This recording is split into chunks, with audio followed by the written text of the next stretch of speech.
आज हम आपको बताने वाले हैं बॉलीवुड के एक ऐसे एक्टर की कहानी जिसका अंत बेहद ही दर्दनाक तरीके से हुआ, जो फिल्मी पुलिस वाले के रोल में बहुत ज़्यादा मशहूर हुआ था। दोस्तों, पुरानी फिल्मों में आपने इस एक्टर को ज़्यादातर पुलिस वाले के रोल में ही देखा होगा। वो कोई और नहीं बल्कि बॉलीवुड के एक्टर इफ्तिकार अहमद थे।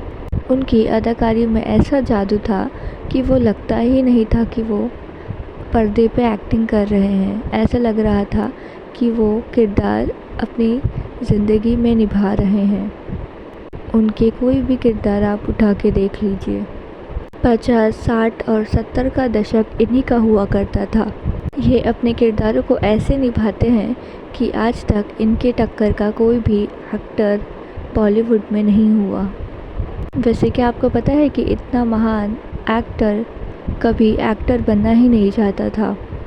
ये तो हमेशा सिंगर बनने का सपना देखते थे।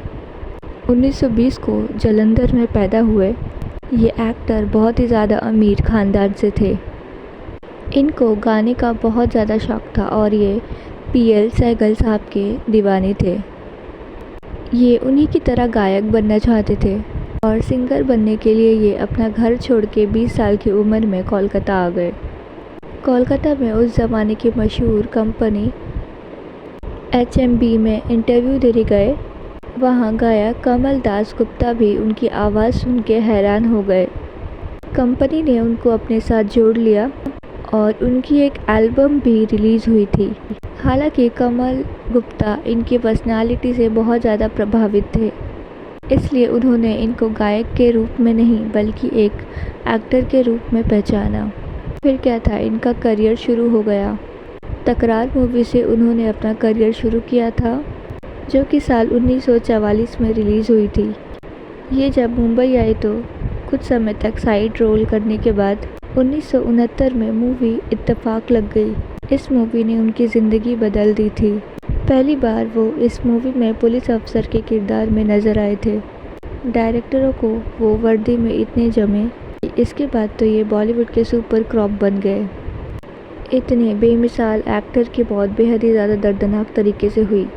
जब ये कोलकाता में थे तो उनकी बिल्डिंग में रहने वाली एक यहूदी लड़की खन्नास से इनको प्यार हो गया था। दोनों ने शादी भी कर ली थी। बाद में खन्ना ने अपना नाम बदल के रेहाना रख लिया था। रेहाना ने 2 बेटियों को जन्म दिया, जिनका नाम सलमा और सईदा है। साल 1990 की बात है, जब अभिनेता का करियर बहुत ज़्यादा अच्छा चल रहा था। अचानक बेटी सईदा का थोड़ा बीमार पड़ना इनके लिए मुश्किल भरा रहा। फिर उसके बाद ये उनको अस्पताल लेके गए। अस्पताल में ये पता चला कि सईदा को कैंसर हो गया था, जो कि तेज़ी से फैलता जा रहा था। ये अपनी बेटी से बहुत ज़्यादा प्यार करते थे और उनके इलाज में इन्होंने कोई भी कसर नहीं छोड़ी। इसके बाद भी बेटी की हालत दिन पर दिन बिगड़ती जा रही थी। ये अपनी बेटी को रोज़ मौत के मुंह में जाते हुए देख रहे थे और अपनी बेटी को ऐसे तड़पता हुआ देखकर वो हर रोज़ तकिए में अपना मुंह छुपा के रोया करते थे। 5 साल तक ये ट्रीटमेंट चला और इस समय ये पूरी तरीके से परेशान हो गए और तनाव में रहने लगे। कुछ समय बाद कैंसर से तड़प कर इनकी बेटी की मौत हो गई और इसके बाद ये सदमे में चले गए। इनकी हालत इतनी ख़राब हो गई कि बेटी की मौत के 6 दिन बाद इनको भी अस्पताल में भर्ती कराना पड़ गया।